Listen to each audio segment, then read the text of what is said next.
सभी भारतवासियों को मेरी जय श्री कृष्ण। सर्वप्रथम परम पूज्य सद्गुरुदेव स्वामी काशनी महाराज रमणरेती धाम पीठाधीश्वर जी के चरणों में नमन करता हूँ। बंधुओं, अभी श्राद्ध पक्ष प्रारंभ होने वाला है। हम सभी को अपने पूर्वजों के लिए श्राद्ध करना चाहिए। ये हमारी परिपाटियाँ हैं और इनका परिपालन करना चाहिए। इसके पीछे भी हमारे रहस्य हुआ करते हैं और विशेष तौर से जब जीव की मृत्यु होती है तो उसके कर्मानुसार उसका प्रतिफल मिलता है। या तो स्वर्ग मिलता है या नरक मिलता है, अथवा जीवन मुक्ति प्राप्त होता भगवान के लिए रूप में स्वरूप में वो जीव मिल जाता है।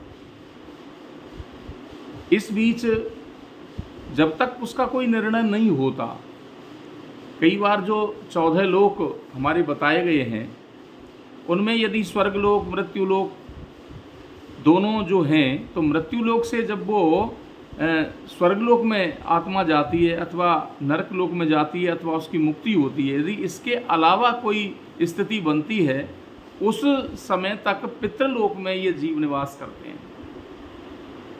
इनके तर्पण के लिए 15 दिन का समय होता है। जब तक ये निर्णय न हो, गर्भ पुराण में ऐसा बताया गया है कि जब तक किसी जीव की बारे में कोई निर्णय न हो तब तक उन्हें पितृलोक में रहना पड़ता है। साल में जो 365 दिन होते हैं उनमें 15 दिन जो पितृपक्ष का आता है, इस पितृपक्ष में उन जीवों को इस पृथ्वी लोक पर आने के लिए स्वतंत्रता होती है। जो यहाँ के पृथ्वी लोक के निवासी अपने अपने पूर्वजों को तर्पण करते हैं, उनके नाम का पिंडदान करते हैं, उनका श्राद्ध करते हैं, और वो श्राद्ध करना ही चाहिए।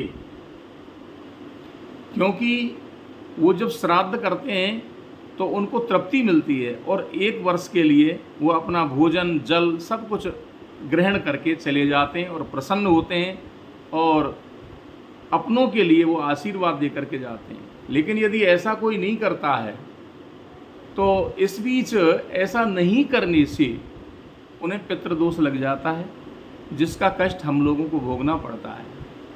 इसलिए हमको श्राद्ध करना चाहिए। श्राद्ध यद्यपि 2 प्रकार के होते हैं, एक पार्वण श्राद्ध होता है, एक एकोदिष्ट श्राद्ध होता है। तो पार्वण श्राद्ध जो होता है वो अपराह्न व्यापनी मृत्यु तिथि के दिन किया जाता है। इसको ज्योतिष गणना के अनुसार देखा जाता है। इस बार ज़्यादा कोई विशेष अंतर श्राद्ध पक्ष में नहीं आ रहा है। केवल 29 सितंबर से श्राद्ध पक्ष प्रारंभ हो रहा है, जिसमें पूर्णमासी और प्रतिपदा दोनों एक ही दिन, परवा और पूर्णमासी का श्राद्ध 29 तारीख को होगा। 10 अक्टूबर को कोई श्राद्ध नहीं होगा। 9 अक्टूबर को 11 का श्राद्ध होगा और 11 अक्टूबर को 12 का श्राद्ध होगा, क्योंकि ये ज्योतिष गणना के अनुसार देखा गया है। तो इस प्रकार हम लोगों को श्राद्ध करना चाहिए। और श्राद्ध में विशेष तौर से हमको जो श्राद्ध कार्य किया जाता है उसमें 5 लोगों को भोजन कराना चाहिए। उसके जो देवता हैं वो अर्यमा हैं और इनका जो वाहन है वो कौवा है, तो कौवे को भोजन कराएं। दूसरा, हम लोग कौवे के बाद कुत्ते को भोजन कराएं, क्योंकि ये यमराज के दूत के रूप में कार्य करता है।